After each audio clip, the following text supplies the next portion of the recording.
نەورۆز هێمای نەتەوەیی گەلی کوردە. بەدەر لەو چیرۆک و داستانانەی کە بۆ کورد دەوترێت کە گۆیا 4000 ساڵ بەر لە لەدایکبوونی مەسیح کیومرس ناوێک فەرمان دەدا بە سپاکەی پاش سەرکەوتنی بەسەر ئەهریمە ناوێکدا بە نیشانەی سەرکەوتن لەسەر شاخ و بەرزاییەکان ئاگر هەڵکەن کە هەم ڕەمزی سەرکەوتن و هەمیش ئاماژەیە بۆ ڕاگواستنی سپا و سەربازەکان. دیارە ئەو ڕێکەوتە 9 ڕۆژ بەر لە نەورۆز و گۆڕانکاری وەرزی بەهار بووە، بەڵام کیومەرس فرمانیدا ئەو 10 ڕۆژەش هەر بکەن بە شادی و خۆشی و ئاگرکردنەوە. ئەم دابە بەرەبەرە هاتە ناو کولتوری خەڵکەوە و خەڵکی کورد هەموو نەورۆزان بە ئاگرکردنەوە لەسەر بەرزاییەکان و شایی و هەڵپەڕکێ یادی ئەو سەرکەوتنە گەورەیان جەژن دەگرت. ئەمڕۆکە پاش هەزاران ساڵ لە کوردستان بە هەموو بەشەکانیەوە نەورۆز بۆتە جەژنێکی گەورە و جۆرێک بۆتە شناس و هویەتی گەلی کورد. لە سەرەتادا شاعیرانی کورد هەر لە مەلا جەزیریەوە تا ئەحمەدی خانی شیعریان لە وەستی بەهار و نەورۆز زاوتووە و لە سەدەی 20دا پیرەمێردی شاعر جگە لە شیعر و هەڵبەست هۆنینەوە بۆ نەورۆز هەوڵی زیندووکردنەوەی ڕێوڕەسمە نەورۆزیەکانی لای گەلی کوردە. لە کوردستانی ڕۆژهەڵاتیش نەورۆز بەرز ڕاگیراوە و بە دڵنیاییەوە گشتگیرترین و سەرەکیترین جەژنی کورد لە کوردستانی ڕۆژهەڵات نەورۆز بووە. لە ئێرانی ژێرچەپۆکەی کۆماری ئیسلامی بە دوای هاتنە سەرکاری کۆماری ئیسلامی ڕێوڕەسمە نەورۆزیەکان لای هەندێک لە مەلاکان فتوای لەسەردرا.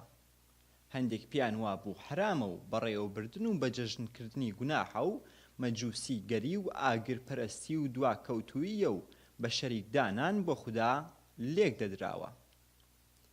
هەندێکی دیکە پیان وابوو مەکروهە واتە نەکردنی لەکردنی چاکترە و هەندێکی دیکە بڕێک پاشەکشەیان دەکرد و دەیانوت کە مەباحە واتە کردن و نەکردنی وەکیەک وایە. سرڕای هەموو تەنگ و چەڵەمە و پێشگیریەکان بۆ بەڕێوە نەبردنی نەورۆز لە سەرتاسەری ئێران لە کوردستان تونتر و قورستر لە باقی ناوچەکانی دیکەی ئێران ڕێبە بەڕێوەچوونی ئاهەنگی نەورۆزی دەگیرا. بەڵام لە کوردستان سەرڕای هەموو ئەو بربەستە سیاسی و دوژمنکارانەیەی حکوومەتی ئیسلامی نەورۆز بەرز ڕاگیراوە. لە ماوەی ساڵانی ڕابردوو بە تایبەتی 5-6 ساڵی ڕابردوو خەڵکی کوردستان لە ئاپۆڕەی جەماوەری ئاهەنگی نەورۆزیان لە گوند و شارەکان بەڕێوە بردووە. لە بەرزاییەکان ئاگریان کردووەتەوە و منداڵان چوون بۆ نەورۆزانە وەرگرتن و شەوانیش گەنج و لاوەکان چوون بۆ هەلاوە مەلاوە. بیرمەندێکی فەڕەنسەوی مارکسیست بە ناوی هێنری لۆبۆفۆخ دەربارەی ڕێوڕەسم و دروشم و هێماکان لە ئاینەکاندا دەڵێت چی لە دین دەمێنێتەوە ئەگەر لەسەر شوێن و لە ناوەکان خۆی نەنوێنێتەوە. بەو واتایە کە ڕەمزی زیندوومانەوەی هەردین و ئاینێک لە دەرکەوتنی لە شوێن و بۆنە و ناوەکاندایە.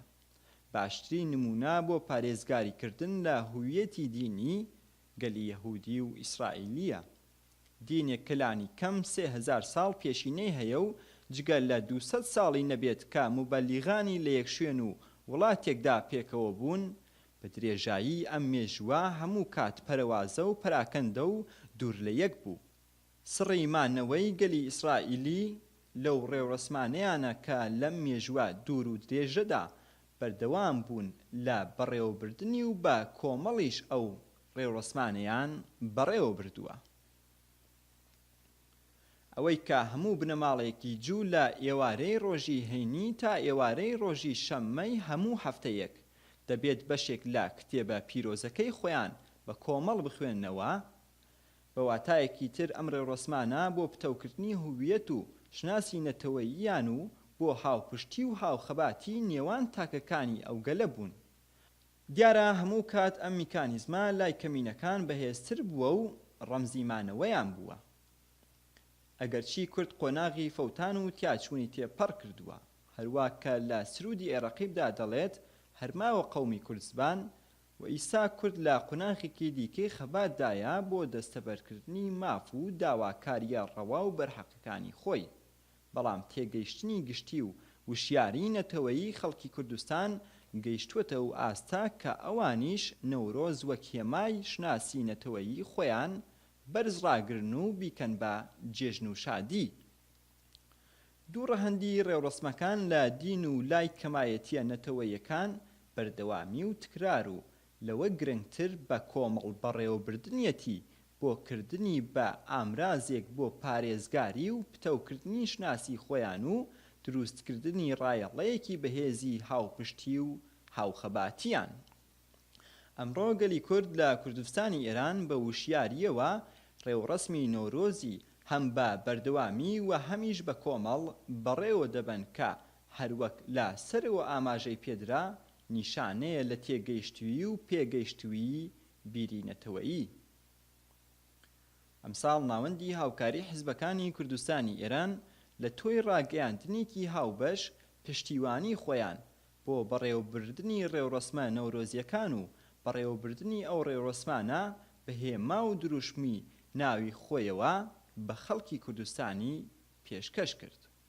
بەختەوەرانە ئەم بانگوازەی حیزب و لایەنە سیاسیەکانی بەشدار لە بازنەی بزوتنەوەی نەتەوەی کورد لە کوردستانی ئێران بە پێشوازیەکی کەم وێنەی خەڵکی کوردستانەوە بەرەو ڕووبوویەوە.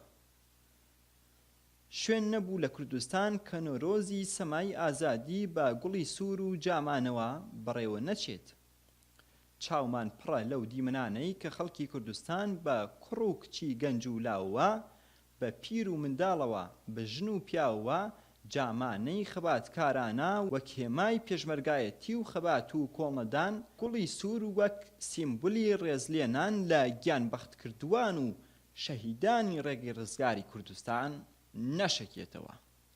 نۆرۆزی ئەمساڵ و بەڕێوەبردنی ڕێوڕسمە نەورۆزیەکان لەلایەن خەڵکی کوردستانەوە بەو هێما و دروشم و ناوەی کە ناوەندی هاوکاری حیزبەکانی کوردستان پێشنیاریان کرد بۆ خەڵکی و ئەو پێشوازیە جەماوەریە کەم وێنەیە جارێکی دیکە سەلماندی کە بزوتنەوەی ڕزگاری خوازانەی گەلی کورد بۆ دەستەبەرکردنی ماف و داواکاریەکانی لە قۆڵایی دڵی جەماوەرەوە پشتیوانی لێ دەکرێت و حیزبەکانی خاوەن مێژ و قوربانی پێشەنگی ئەو بزوتنەوەیەن.